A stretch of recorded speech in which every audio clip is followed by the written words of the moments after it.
अब हम भगवान श्री कृष्ण के भक्ति में डूबने के लिए एक मधुर भजन की प्रस्तुति करने जा रहे हैं। हमारे नन्हे कलाकार तथा सभी अतिथिगण इस मधुर भजन का आनंद लें।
अर्थात तुम्हें अपने कर्म करने का ही अधिकार है, किंतु कर्म के फलों के तुम अधिकारी नहीं हो। तुम न तो कभी अपने आप को अपने कर्मों के फलों का कारण मानो, ना ही कर्म न करने में कभी आसक्ति।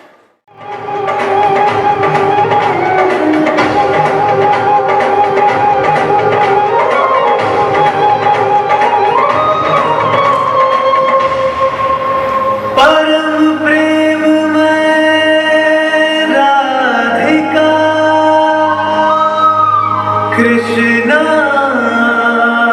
परम उल्लास, कण कण में महारास।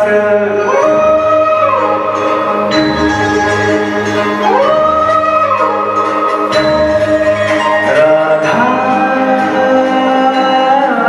कृष्णा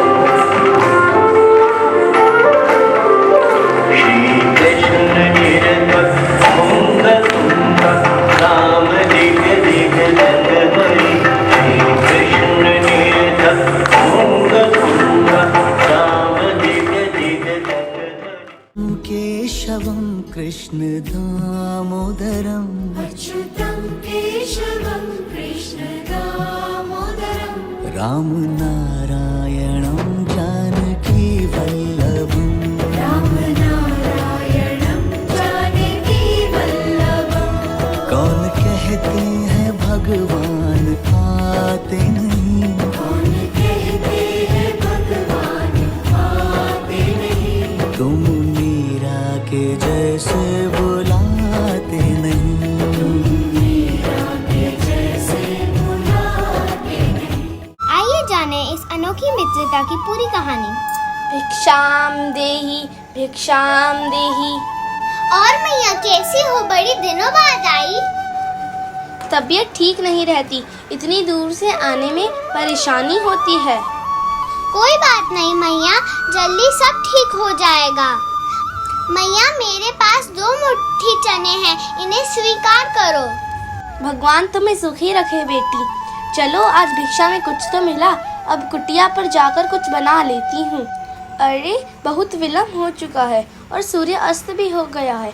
अब तो मैं इन चनों को सुबह भगवान को भोग लगाकर ही ग्रहण करूँगी। हे नारायण, हे गोविंद। इसमें सोने की मोती है। अरे कौन है? चोर चोर, मेरे चने। अरे यह क्या, चोर ने मेरे चने की पोटली ले ली है। हे प्रभु, ये कैसा अनर्थ हो गया। इतने दिनों बाद कुछ खाने को मिला, वह भी चोर चुरा ले गया है। लगता है भूख के मारे ही मेरे प्राण निकल जाएंगे। मैं श्राप देती हूँ, जो भी इन चनों को खाएगा वह दरिद्र हो जाएगा।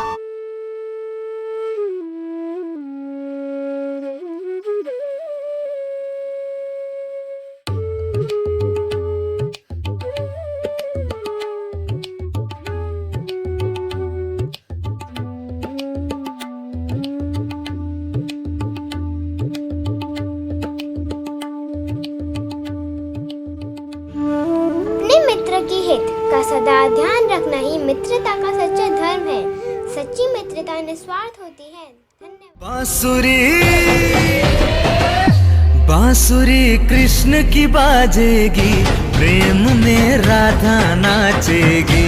बांसुरी कृष्ण की बाजेगी, प्रेम में राधा नाचेगी। जमुना तट पे रास रचेगा, जमुना तट पे रास रचेगा। प्रीत विराजेगी, प्रेम में राधा नाचेगी। बांसुरी कृष्ण की बाजेगी, प्रेम में राधा नाचेगी।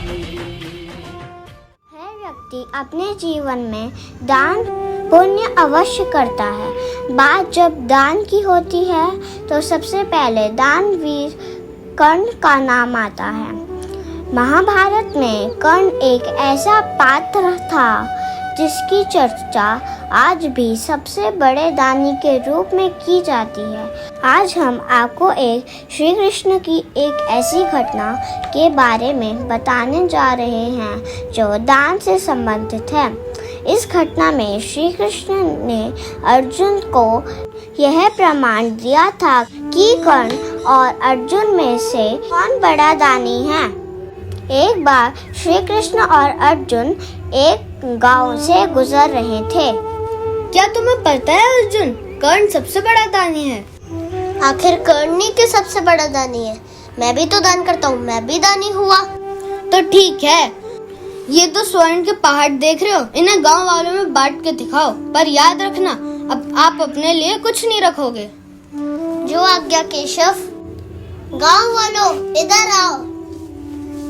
ये लो अर्जुन की जय हो। ये लो अर्जुन की जय हो। ये लो अर्जुन की जय हो। ये लो अर्जुन की जय हो।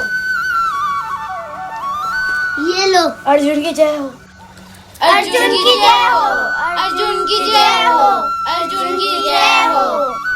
हे केशव, क्षमा चाहता हूँ, ये काम मैं और नहीं कर पाऊंगा। कौन थे? तुम्हें सच में विश्राम की आवश्यकता है। कर्ण को ही बुलाता हूँ, वो ये 2 स्वर्ण के पार्ट बांटेगा। कर्ण इधर आओ। क्या हुआ केशव? ये तो स्वर्ण के पहाड़ हैं, इन्हें गांव वालों में बांटो। जो आज्ञा प्रभु। गांव वालों इधर आओ, जितना स्वर्ण चाहिए ले जाओ। कर्ण की जय हो। कर्ण की जय हो। कर्ण की जय हो। कर्ण की जय हो।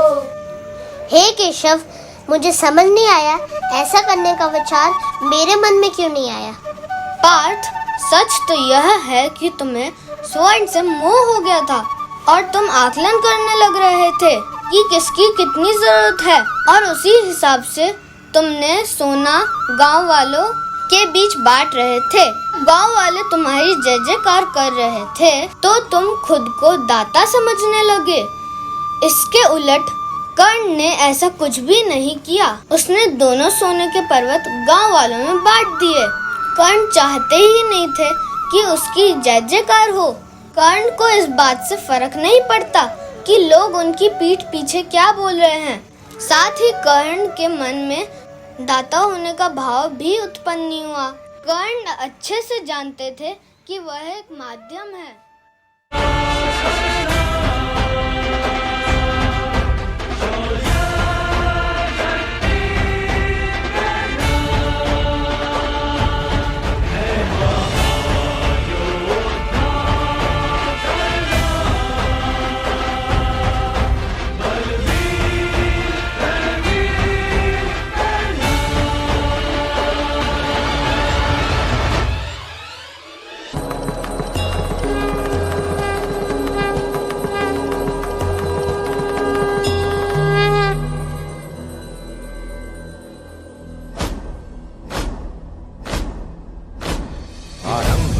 प्रचंड बोल मस्तकों के झुंड, आज जंग की घड़ी की तुम गुहार दो।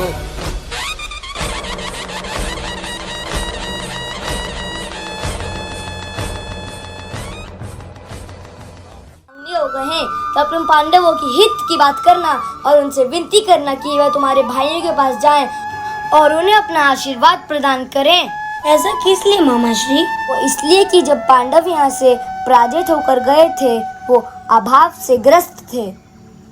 सूर्यदेव के आराधना करने पर सूर्यदेव ने युधिष्ठिर को एक अक्षय पात्र दिया जिसमें भोजन तब तक समाप्त नहीं होता जब तक द्रौपदी भोजन नहीं कर लेती। मामा श्री मैं समझ गया मुझे क्या मांगना है।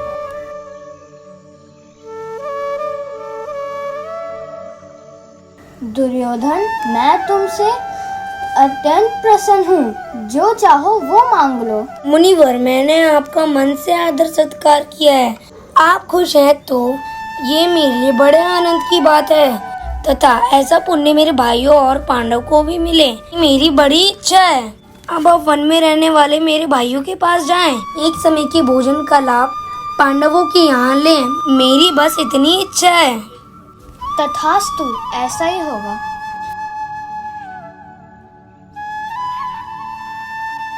दुर्वासा ऋषि ने अपने शिष्यों समेत हमारे यहाँ स्वयं भोजन करने की इच्छा व्यक्त की है। दुर्वासा ऋषि स्नानादि से निवृत्त होके हमारे यहाँ कुछ ही देर में आते होंगे। अगर भोजन का उचित प्रबंध नहीं हुआ तो हम सब उनकी क्रोध की अग्नि से जलकर भस्म हो जाएंगे। हे कृष्ण, अब आप ही इस संकट से बाहर आने में हमारी सहायता करें। हे माधव, आपने सदैव मेरी लाज बचाई है, आज भी मेरी रक्षा के लिए आओ। हे कृष्ण आ जाओ, हे केशव आ जाओ, हे माधव आ जाओ।